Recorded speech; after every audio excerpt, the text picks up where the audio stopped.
Êxodo, capítulo de número 15, versículo de número 22, eu quero compartilhar de uma palavra. Eu sempre brinco com o Vinícius, né, em relação a isso, né, o Vini da Bruna aqui, que é um dos guitarristas aqui da igreja, né, ele sempre usa camisa de super-herói, né? Sempre usa, ele sempre está, de cada 10 dias, 11 ele está com camisa de super-herói, mas na Santa Ceia ele coloca uma camisa, né? Por baixo está disso, mas ele coloca a camisa. Eu acho interessante, né? Porque, de jeito simples, mas compreendendo, né, que esse dia é um dia importante. Muito bem, diz assim a palavra de Deus, vai ser projetado ali, e nós vamos ler na versão oficial da igreja, Almeida, revista e corrigida. Confere, pastor? Confere, muito bem, vamos lá. Depois fez Moisés partir os israelitas do mar. O que aconteceu no Mar Vermelho? O mar se abriu.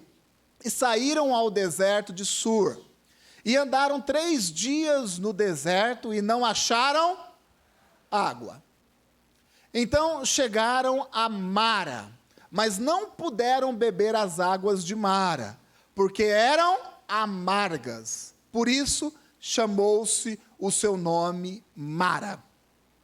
E o povo murmurou contra Moisés, contra o líder, dizendo: que havemos de beber? E ele clamou ao Senhor, e o Senhor mostrou-lhe um lenho que lançou nas águas. Lenho, gente, volta um pouquinho, lenho é um pedaço de madeira, tá? Tem algumas traduções que coloca arbusto, tá? Porém, não é a tradução mais fiel, tá? É lenho, é um pedaço de madeira, ok? E as águas se tornaram doces. Então, lançou um pedaço de madeira, né, naquelas águas, e elas se tornaram doces, ou seja, água potável, dava agora para beber. Ali lhes deu estatutos e uma ordenação, e ali os provou. E disse, se ouvires atento a voz do Senhor teu Deus, e fizeres o que é reto diante de seus olhos, e inclinares os teus ouvidos aos seus mandamentos, e guardares todos os seus estatutos, nenhuma das enfermidades porei sobre ti, que pus sobre o Egito, porque eu sou o Senhor que te sara. Então vieram a Elim, né? Então eles saíram daquele lugar, foram para um outro lugar chamado Elim, e havia ali 12 fontes de água e 70 palmeiras, e ali se acamparam junto das águas, assim diz a palavra de Deus. Pode fechar os seus olhos, pode fechar a sua Bíblia, pode desligar a sua Bíblia, que nós não vamos agora usá-la mais por enquanto, amém? Senhor, nós te agradecemos pelo privilégio desta manhã tão maravilhosa, desta mesa de vida, a qual nós temos o privilégio de nos assentarmos. Nós te agradecemos pelo dom da vida, pela possibilidade que o Senhor nos dá de estarmos aqui reunidos como igreja no seu nome. Te agradecemos, ó Pai, pela sua santa presença. Espírito Santo de Deus, tenha total liberdade para agir nos nossos corações, na vida desta igreja, nesta manhã, como tem acontecido costumeiramente na vida dessa igreja. Nós agradecemos ao Senhor, ó Pai, pelo seu agir, pelo seu mover, pelas suas mãos que têm nos sustentado na nossa caminhada rumo aos céus. Nós, no nome de Jesus, oramos. Amém e amém. O tema dessa mensagem é: o que fazer nas amarguras da vida? O que fazer nas amarguras da vida? O Rafa, ele já ministrou aqui uma canção, e nós nem combinamos, né? Porém, o que dizia, o teor dessa canção fala a respeito disso, né? Que mesmo no meio das provações, das adversidades da vida, o Senhor está conosco.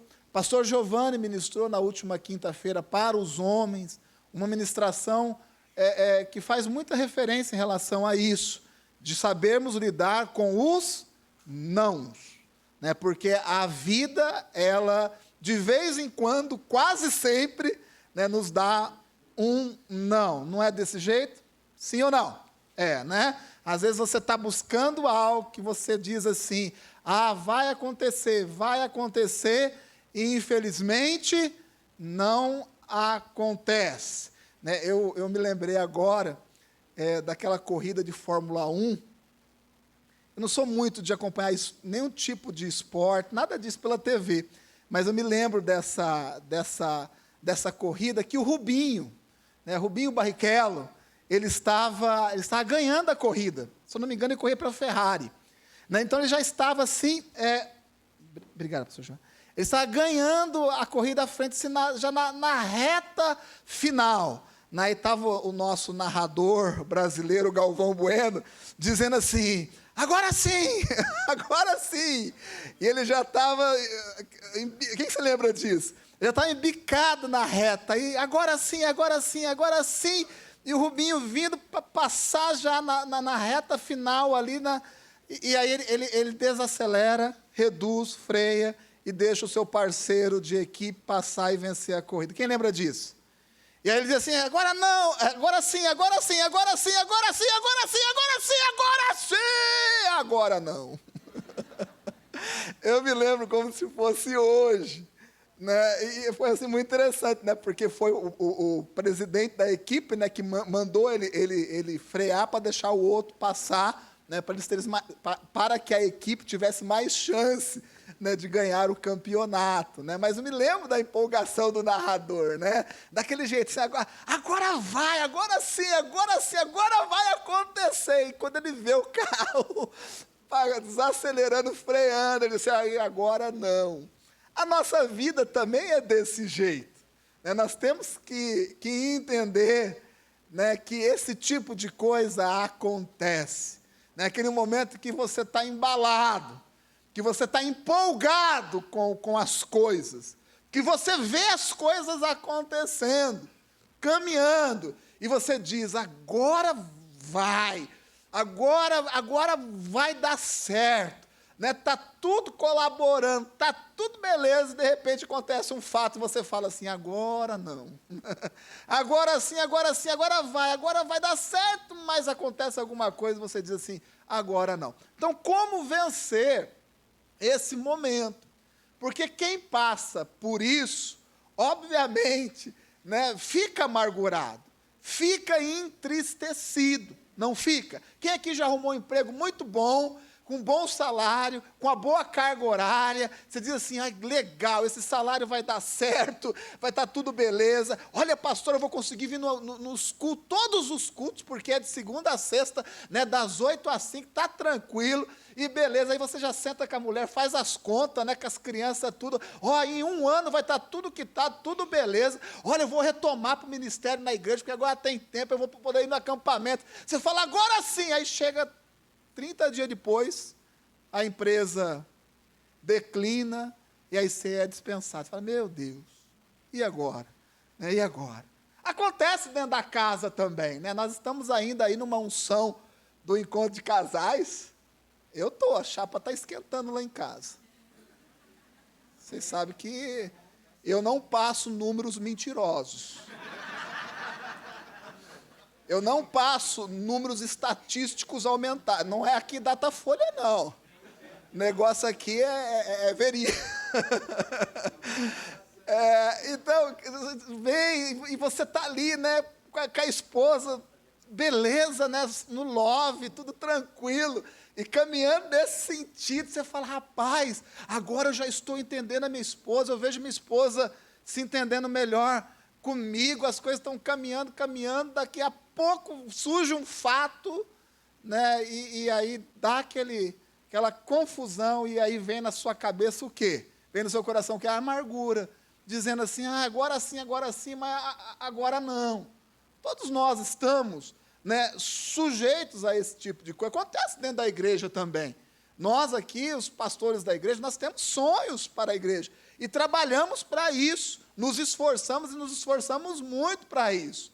E surge coisas dentro do nosso coração, e nós passamos para a igreja, e nós vemos, às vezes, a igreja caminhando, embicando, né, rumo àquilo que Deus tem colocado no nosso coração, aquilo que Deus tem dentro do seu coração, e a gente pensa assim, agora vamos, mas de repente acontecem algumas coisas, né, que desacelera. Então isso surge no coração de todo mundo. E se nós não aprendemos a lidar com essas amarguras da vida, nós não teremos vida. Essa é a grande realidade. Se nós não aprendemos a lidar com as frustrações da vida, com as adversidades, com o dia mau, nós temos que aprender a lidar com o dia mau, porque esse dia, ele faz parte da nossa vida como um todo. Eu digo que para chegar em Elim, é preciso passar por Mara. Elim foi o segundo local do texto aí que nós lemos, que o povo parou.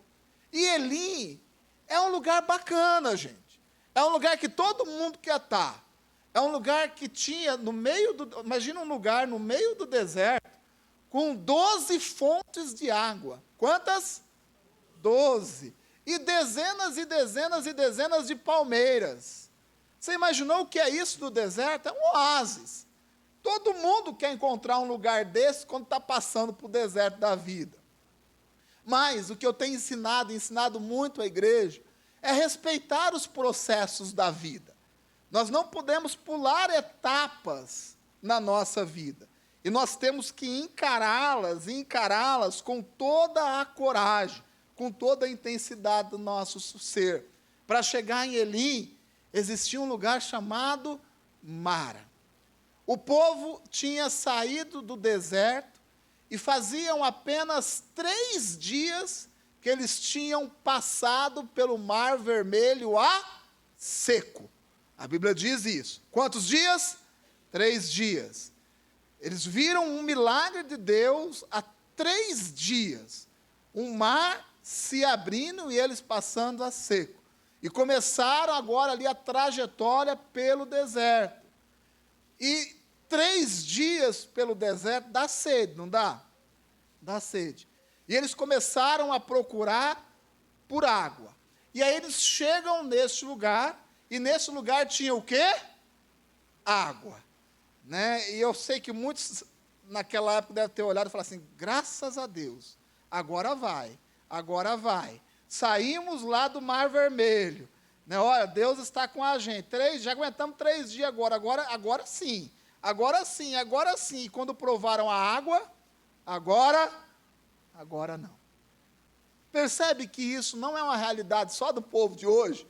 É uma realidade de todo mundo. Todos nós passamos por esse tipo de coisa. E eles provam aquela água e vê que a água é amarga. E quando isso acontece no coração deles, o que acontece no coração de qualquer pessoa que vive algo desse tipo? Uma decepção. Eles ficam amargurados em relação àquela situação. Olha que eles tinham acabado de vir de um milagre. 3 dias, talvez 72 horas, não mais do que isso. Tinham presenciado um milagre. E chega no lugar onde tinha a água, mas a água não podia ser consumida, não dava para beber. E eles ficaram tão decepcionados com aquilo, tão amargurados diante daquela situação, que eles foram reclamar com Moisés. Mas antes de falar da reclamação de Moisés, deixa eu falar um pouquinho a respeito de decepção. Deus nos dá a direção. E eu quero que você entenda um pouquinho dos processos de Deus na nossa vida. Deus age na vida de uma igreja como um todo, mas Deus tem um jeito particular de agir na vida de cada um. Você já entendeu isso? Amém? Deus respeita a sua pessoalidade. E a forma de Deus agir na minha vida, na vida do pastor Jeff, do pastor Vilela, do pastor Brás, Deus age, nós sabemos disso. Mas Deus age diante das suas particularidades. Porém, nós podemos através da leitura da Bíblia e observando aquilo que Deus faz na nossa vida, encontrar alguma sistemática do agir de Deus.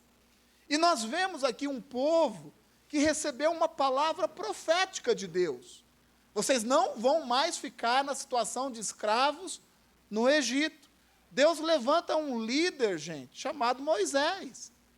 Um excelente líder. Porque se fosse, talvez, qualquer outra pessoa lá, não tivesse aguentado aquilo que o Moisés aguentou. Moisés era uma pessoa de muita paciência, um líder de muita excelência, e nós vemos isso na Bíblia. Mas o povo tinha uma direção, tinha um objetivo de Deus para a vida deles. Vocês não vão mais ficar como escravos, vocês vão deixar essa situação de escravidão e vocês vão para essa terra. Essa era a promessa de Deus, o chamado de Deus. E eles creram de todo o coração, e deixaram aquela terra, se depara com o Mar Vermelho, e Deus faz um grande milagre, algo visível para aquele povo, e eles continuam crendo e se esforçando agora pelo deserto. 3 dias andando pelo deserto, se esforçando, rumo àquilo que Deus tinha prometido. E eu sei que a história da sua vida também não é diferente. A história das nossas vidas não é diferente disso, não, gente. Eu sei que cada um aqui tem um foco dado por Deus, um objetivo dado por Deus. E eu sei que se você está aqui neste lugar, você crê nesse sonho que Deus tem colocado dentro do seu coração. Você crê nesse objetivo que Deus tem te dado. E se você está aqui num domingo como esse, não é porque você não tinha outra coisa para poder fazer. Você está aqui porque você está se esforçando rumo a essa direção que Deus tem te dado.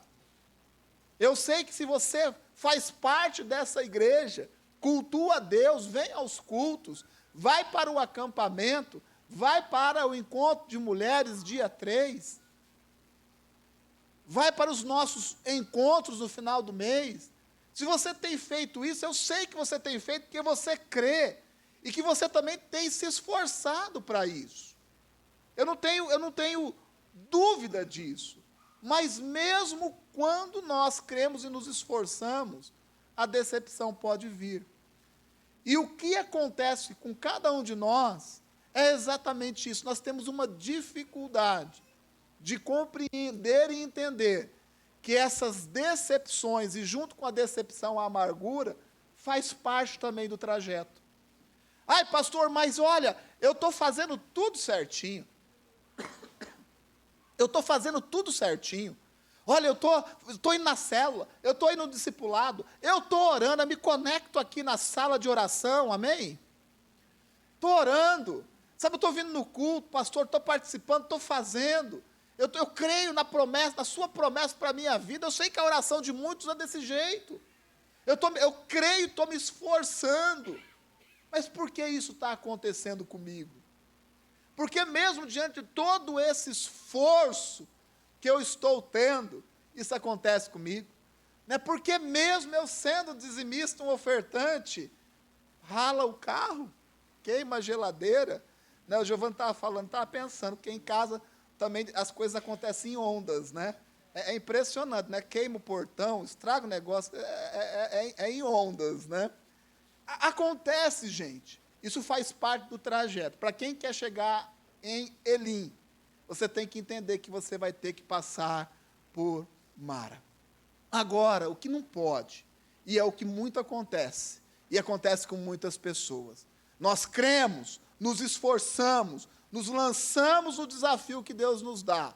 Quando nós encontramos a dificuldade, o que acontece? Surge o desejo de voltarmos para trás, de regredirmos. E não é só desejo, essa é a realidade de muitas pessoas.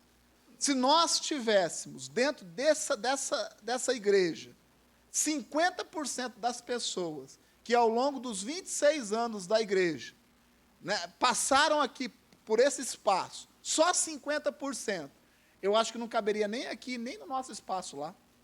Não caberia, com certeza. Não daria, talvez estaria lá no ginásio, e mesmo assim. Agora, por que essas pessoas não estão aqui dentro? Por que não creram? Creram. Por que não se esforçaram? Não se esforçaram, a grande maioria.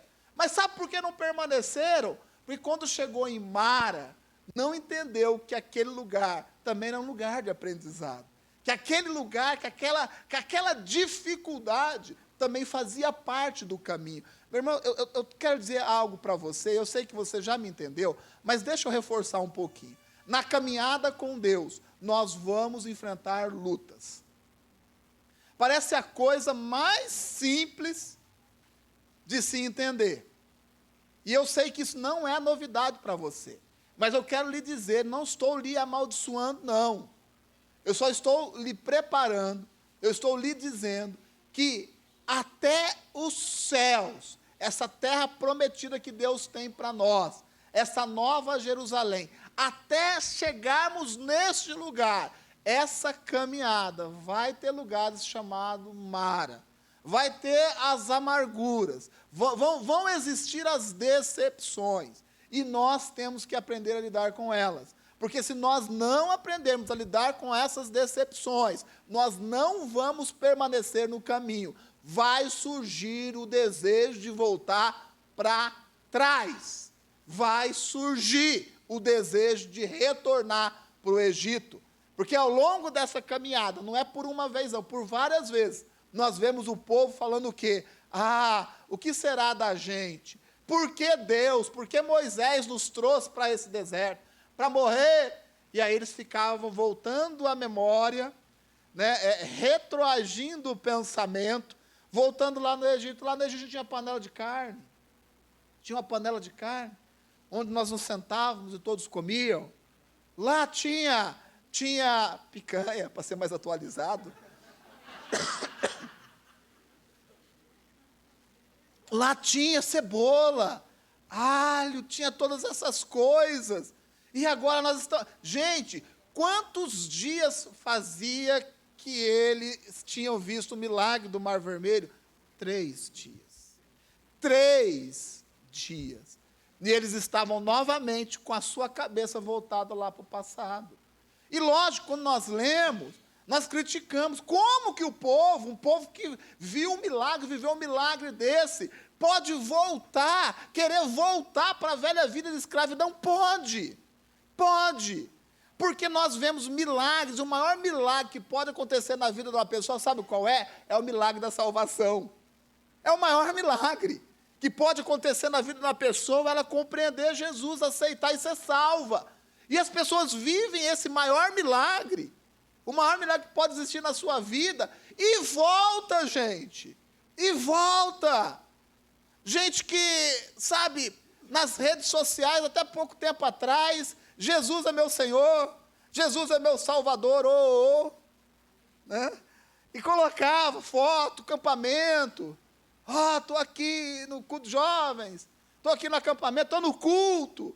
Gente, está ali um marco, uma pessoa que viu o milagre da salvação, sua casa sendo transformada. Mas por não entender que existem as dificuldades, as decepções e as amarguras, desistiu, e agora você vê o que é uma outra realidade. Sextou. Né? Sextou. Né? O que antes, a foto com o cálice da Santa Ceia, agora é a foto com a caneca. Como pode? Pode, gente. E se acontece com outras pessoas, pode acontecer com a gente também. Se nós não aprendemos a lidar com essas amarguras, com essas decepções. O povo agora vai. Chegamos na água, 3 dias a gente aguentou fácil. A gente aguenta fácil, aí quando prova a água, agora não. A água é amarga. Então, eu estou dando um alerta para cada um de vocês. Hoje é um culto de Santa Ceia, mas é um culto de doutrinário. É um culto de alerta. Sabe, continue crendo, se esforçando, mas quando ocorrer, e como vai ocorrer situações como essa, não olha para trás, não. Não olha para trás, não. O povo aqui, fora olhar para trás, foi na garganta de Moisés. Vocês entendem essa expressão? Foi na garganta do líder. Ô Moisés, o que você prometeu, o que você falou, olha a nossa situação, 3 dias depois de ver o Mar Vermelho aberto, olha a nossa situação. Então eu queria ali, né, enforcar o Moisés. E o que o Moisés faz? O Moisés sai batendo boca com o povo, né? Sai na voadora, vai apertando o gogó de todo mundo. É assim que Moisés age? O que Moisés faz, você que prestou atenção no texto? O que Moisés faz? Ele vai buscar a Deus. Ele vai buscar o dono da caminhada. Ele vai buscar o dono do projeto. O Moisés, ele muda as suas atitudes. Ele não vai discutir com o povo. Moisés não fala assim, olha, vocês acabaram de ver o milagre. Olha, vocês não viram o que aconteceu? Deus vai fazer aqui também? Então, Moisés não, Moisés ele vai orar a Deus. Ele vai buscar quem é o dono do negócio, gente. E nós temos que aprender a buscar quem é dono da nossa vida, quem é dono do projeto. Sabe quem que é dono desse projeto chamado igreja aqui nessa terra? É o Senhor Jesus Cristo. É o Senhor Jesus. Se diante das amarguras da vida, nós não aprendemos a buscar quem é o dono da vida, os nossos objetivos, eles vão decair a cada dia. É buscar aquele que é o responsável pela coisa. Quando o negócio azeda na sua casa, você tem que aprender, sabe o quê? A buscar aquele que é o dono do projeto chamado família. Senhor, eu sei o que está escrito na sua palavra. Eu sei que essa instituição chamada família não é criação humana, é criação divina. Eu apresento a minha casa no seu altar. E eu faço uso da sua palavra, do poder que existe no seu nome. É buscar aquele que é dono da obra. É aquele que deu o objetivo, deu o foco. Nós não desprezamos nada que possa ajudar na caminhada. A psicologia, a medicina, nada disso nós desconsideramos. Mas nós precisamos aprender a ter a atitude de Moisés. Moisés não foi bater boca com o povo, não. Moisés olhou para Deus, orou a Deus, falou, Senhor, está aqui, estou fazendo aquilo que o Senhor mandou, crendo, me esforçando. Mas quem é dono dessa situação aqui é o Senhor. E aí, Deus fala com Moisés. Deus diz assim, está vendo esse pedaço de madeira aqui? Lança na água, lança na água. Joga lá na água. E Moisés lança aquele pedaço de madeira e lança na água, e a água se torna doce. Já dá para beber. Gente, na Bíblia, se nós formos ler a Bíblia como um todo, sempre que fala de madeira, de madeiro, nós lembramos do quê? Da cruz. Nós lembramos da cruz de Cristo. A Bíblia tem as suas figuras de linguagem. É a forma da comunicação de Deus. Da mesma forma que Jesus usou de muitas parábolas para nos ensinar. Por isso, quando eu disse que essa tradução esse lenho, é uma madeira. É porque eu entendo, sabe, que é a cruz de Cristo que faz a diferença na nossa vida. Sabe o que acontece? E um dos objetivos da Santa Ceia é isso, é nos fazer lembrar daquilo que Jesus Cristo fez na cruz do Calvário. Que o sangue derramado naquele madeiro, naquele pedaço de madeira, foi para que os nossos pecados fossem perdoados. E se os nossos pecados foram perdoados, e nós novamente estamos com Deus Pai, gente, não existe nada mais, não existe nada na face dessa terra que a cruz de Cristo não pode sarar, não pode curar. Não existe, não existe. O que nos falta é ter mais Jesus dentro da nossa vida, é ter mais Jesus dentro de nós, é ter mais Jesus dentro da nossa casa, é ter mais cruz na nossa vida, mais compreensão de que a cruz do Calvário, ela nos cura, e nos cura por completo. E não existe nada que Jesus, estando, permanece doente. Não existe nada. Então, o que falta na nossa caminhada, nos momentos de dificuldade, sabe o que é? É nós memorarmos esse momento. Entender que a cruz de Cristo, ela anula todos os argumentos de Satanás contra a nossa vida. Que a cruz de Cristo, quando ela é lançada em nosso coração, ela nos sara, ela muda sentenças, ela muda a história, ela transforma a nossa vida no nome de Jesus. Vocês estão me entendendo? Então, tudo que acontece na Bíblia, gente, tem um sentido. Nada que está contido na Bíblia é um por acaso. E nós vemos o Moisés fazendo aquilo que Deus havia orientado, o Senhor orientou. Pega esse pedaço de madeira, lança lá. E quando é lançado, aquelas águas, elas já se tornam doces. E aí eles já podiam beber daquela água. Eu entendo que o que falta na nossa vida não é filosofia. Não é. Não é filosofia. Ah, pastora, precisamos mudar, precisamos crescer. Todo mundo sabe disso. Mas eu entendo, o que falta nas nossas vidas é mais a cruz de Cristo. Sabe o que nos falta? É Jesus na nossa vida. Ah, Du, mas todo mundo aqui é convertido, né? Todos nós somos convertidos, nós temos Jesus, eu não tenho dúvida disso. Eu não tenho dúvida nenhuma disso. Mas uma coisa é você ter algo, outra coisa é você usar isso que você tem. Uma coisa é você ter algo lá na sua casa, e a outra coisa é você fazer uso. Nós temos Jesus, mas nós pouco fazemos uso do nome de Jesus. Pouco nós fazemos uso do poder que existe de estarmos assentados nessa mesa. Gente, nós precisamos recuperar a nossa autoridade diante das situações. Amém? Recuperar a nossa autoridade. Sabe, é doença. O que a Bíblia fala quando uma pessoa está doente? Chama os presbíteros da igreja. Vamos lá ungir essa pessoa com óleo.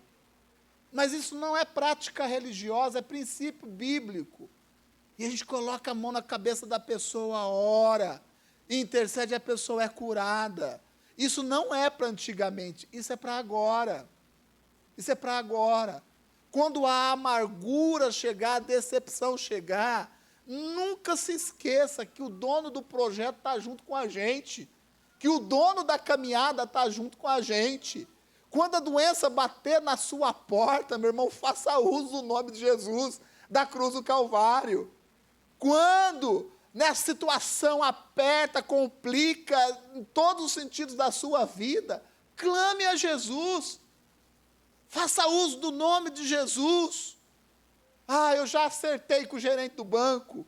Eu já falei com o meu cunhado que vai me emprestar qualquer um. Ah, eu já falei com aquela outra pessoa que vai me ajudar. Sabe, não tem problema não, gente. Mas, em primeiro lugar, tem que vir Cristo na nossa vida. O Moisés, a primeira coisa que ele fez, agora acertadamente, ele foi e ele clamou a Deus, e Deus deu uma resposta imediata. Faça isso, que essas águas serão saradas, serão transformadas, que essa situação será transformada. E foi o que aconteceu. Então, o registro bíblico não é só para a gente conhecer de história, é para que a gente se encha de fé, para que nós nos enchamos da palavra de Deus, a fim de praticar essa palavra de uma forma integral, de uma forma completa. Nós, como igreja, nós vamos recuando na nossa fé, gente. Sabe o que é recuar na nossa fé? É deixar de fazer uso do nome do Senhor Jesus, ou fazer um uso errado do nome do Senhor Jesus. Então nós vamos perdendo o que é a nossa autoridade. Nós vamos perdendo princípios da palavra de Deus. E se a palavra diz, e o próprio Senhor Jesus diz, que em meu nome obras maiores, vocês fariam. Eu creio nessa palavra. E sabe quem é o vocês? É a gente aqui. É a gente aqui. Até quando nós vamos ficar parados nas nossas amarguras, parados nas nossas decepções, desculpa a expressão, lambendo as nossas feridas? Até quando? Pessoas que veem milagres acontecendo na sua vida, chega uma decepção, alguma coisa que gera uma amargura no coração, desiste da caminhada. É nesse momento também que a gente faz o uso do nome do Senhor Jesus. O meu casamento não vai acabar. No nome de Jesus, eu estou aqui, eu vou brigar por isso. Sabe por quê? Porque eu creio na palavra de Deus. Não vai acontecer. Olha, a minha situação está assim, desse jeito, na vida financeira, mas nós vamos resolver isso, porque Deus está conosco. Eu sou um dizimista, eu sou um ofertante, eu sou um homem e mulher de Deus. E nós vamos sim, família, sair do outro lado. Mudar a nossa posição, a nossa postura, parar de ficar brigando e falando, é culpa do outro, culpa do outro. O povo diz, é culpa do Moisés, o Moisés podia dizer, é culpa do povo. Aí o povo fala, é culpa do Moisés. Aí o Moisés fala, não, é culpa do povo. Ah, não, é culpa do Moisés. Fica um jogando para o outro, ninguém resolve a situação. O Moisés falou assim, quem que é o dono do negócio aqui? Senhor, essa é a situação. Deus diz, faça isso. E o milagre acontece. Então, é uma coisa simples, gente. Porém, que nós precisamos voltar a praticar, e praticar com todas as forças da nossa vida, do nosso ser. E o interessante é que o texto nos diz que foi no meio dessa provação que Deus estabeleceu os seus princípios. No meio dessa situação que Deus dá a direção para o seu povo. Olha que coisa interessante. No meio da decepção, é o momento, o local, o lugar onde Deus dá a direção para o seu povo. Às vezes nós buscamos a Deus, e quando nós caímos numa decepção, nos amarguramos, nós fugimos da presença de Deus. E é nesse momento que Deus mais fala com a gente. É nesse momento onde Deus trabalha com a nossa vida. Existem várias frases de efeito que refletem bem isso, né? Mar calmo não faz bons marinheiros, não é? Mar calmo não faz bons marinheiros. Tem tantas expressões, gente. Eu não estou dizendo que você precisa passar por todas as lutas na sua vida para você ser uma boa pessoa. Mas você tem que entender que as lutas que surgirem na sua vida, você tem que entender que elas surgem para que nós sejamos melhores em Deus. E para que a gente compreenda melhor as coisas que Deus quer que a gente compreenda. E foi justamente nesse momento de decepção, de frustração, que Deus dá a orientação para tudo aquilo que iria acontecer para frente. É na provação que surgem as oportunidades. Amém? É na provação que surgem as oportunidades. Talvez você esteja enfrentando uma crise ministerial.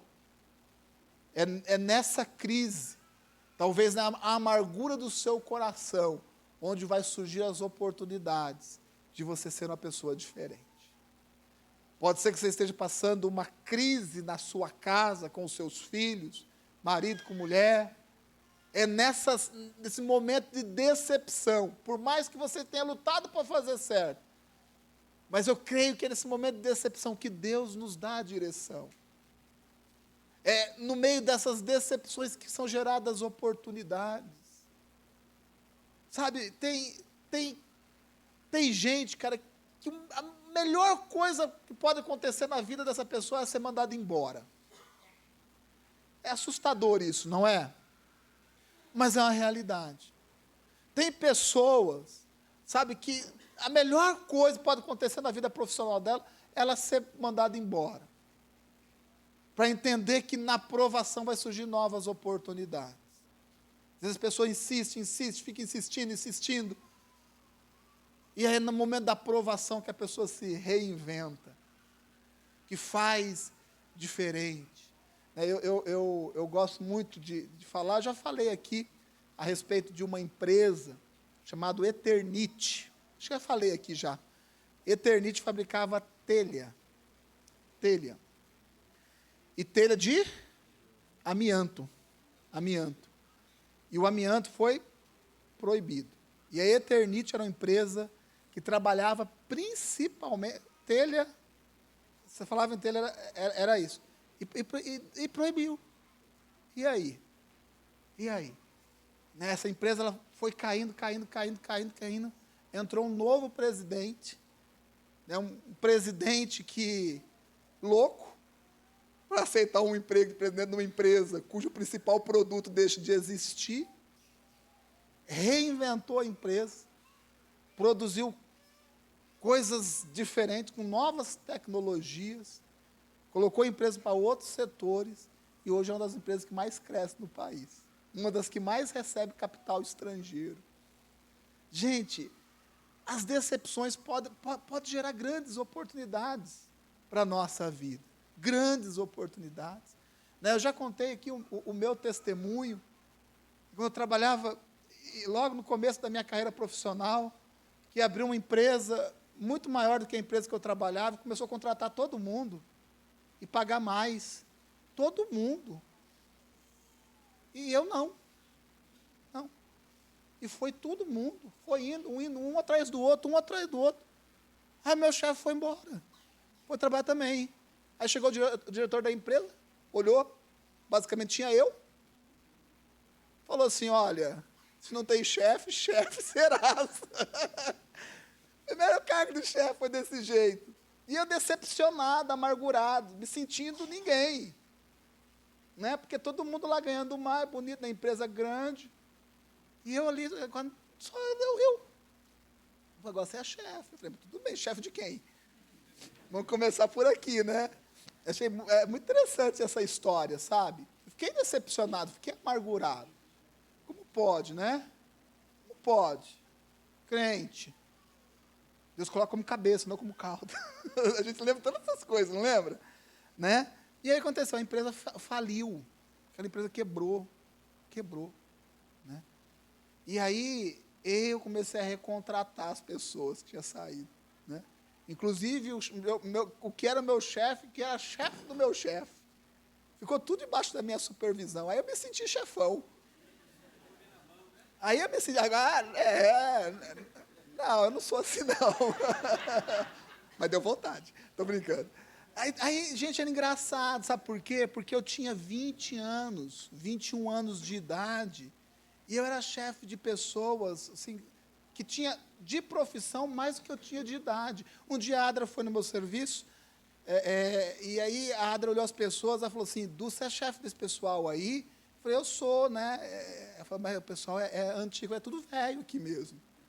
E gente de 20, tinha gente de 25, 30 anos de experiência.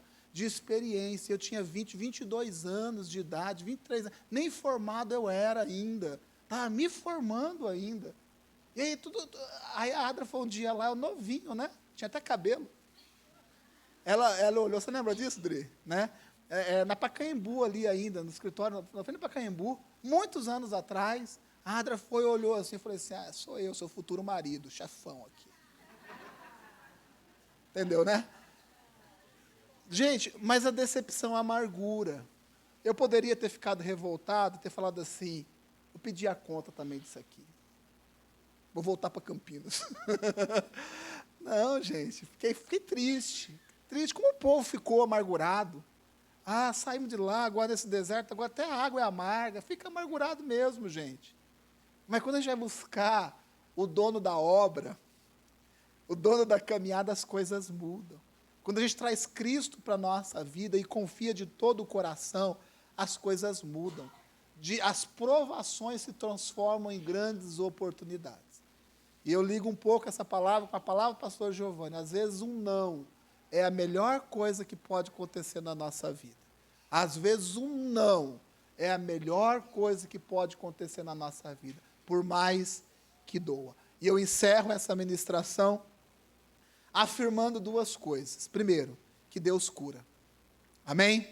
Que Deus cura. Não importa, Deus cura. E eu afirmo outro ponto extremamente importante, que Deus não nos abandona. Amém? Deus sara, Deus cura, e Deus não nos abandona. Você pode ser até reativo diante das decepções da vida, mas eu digo para você, que você não pode ter essa atitude, ser reativo, ser extremamente negativo diante das adversidades da vida. Isso não vai lhe ajudar. Ser reativo diante dessas situações não vai lhe ajudar. Você tem que ser o quê? Positivo, dar risada de tudo. Quem dá risada de tudo é louco, é doido. Já viu? Doido dá risada de tudo. Cai no chão, bate a cabeça, sai dando risada. Isso não é isso que eu estou falando. Não é ser reativo, mas também não é ser positivo, nesse sentido de que, tá bom, não. Nós precisamos ser pessoas espirituais. Amém? Ser pessoas espirituais. Eu estou diante de uma igreja espiritual. Nós cremos em quem? No Senhor Jesus Cristo, aquele que cura, aquele que sara, aquele que nos sustenta e aquele que conduz a nossa vida, até mesmo nas amarguras mais profundas que podem surgir ao longo dessa caminhada. Eu creio em Cristo, é por isso que eu me assento nessa mesa, com toda a convicção do mundo, que pode vir qualquer tipo de decepção, pode me entristecer, mas eu clamo ao Deus único, dono dessa caminhada, a qual Ele me propôs um dia, eu aceitei, certo de que Ele vai e já está me sustentando em tudo, e assim é para a minha vida, e assim também é para a sua vida. Você crê nisso? Crê de todo o coração? Então se coloque de pé, vamos orar.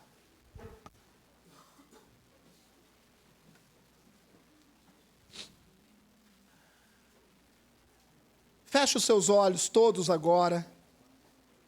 E você que entrou nessa igreja aqui hoje, amargurado, entristecido, decepcionado, você que depositou a sua vida em Deus, você crê e tem se esforçado, mas está vivendo uma decepção. Essa palavra é para você. Creio eu que Deus preparou essa palavra para você. Você que tem lutado, tem crido, tem batalhado, tem se esforçado, tem seguido o seu caminho e tem enfrentado uma grande luta, uma grande decepção na sua vida. E talvez você se encontre hoje amargurado a ponto de desistir. Essa palavra é a palavra para você. Talvez hoje o seu lugar seja um lugar chamado Mara. Porém, não é o lugar no qual você vai permanecer. Em Mara, Deus dá a provisão. A cruz cura e sara. Porém, existe um lugar chamado Elim. Um lugar onde existe a provisão de Deus. Onde existe 12 fontes de águas e 70 palmeiras. A água que nos dá a vida e a sombra que nos dá conforto. Eu declaro sobre a sua vida um novo tempo. Um tempo de compreensão e de sabedoria divina. Eu declaro sobre a sua vida um novo tempo. Um tempo onde a compreensão de que as decepções fazem parte da vida e são oportunidades, elas sejam mais do que compreendidas, elas possam ser vividas, e que as decepções possam ser enfrentadas com toda a força do nosso coração. Eu declaro para você que se encontra em Mara, e ainda não entendeu, que a cruz de Cristo aqui, representado por essa mesa, vai reverter essa situação. Eu declaro sobre a sua vida que essa amargura, essa tristeza, ela já vai ser retirada no nome do Senhor Jesus. E que você, ao participar dessa mesa hoje, nessa manhã, ao tomar desse cálice, ao comer desse pão, o que vai acontecer na sua vida foi o mesmo que aconteceu com aquelas águas. O lenho, a madeira vai ser lançada naquelas águas, e a amargura, ela vai ser retirada. A amargura e a tristeza vai ser retirada, porque existe poder naqueles que creem no nome do Senhor Jesus. Existe poder no nome do Senhor Jesus. E no nome de Jesus, um novo tempo para a sua vida.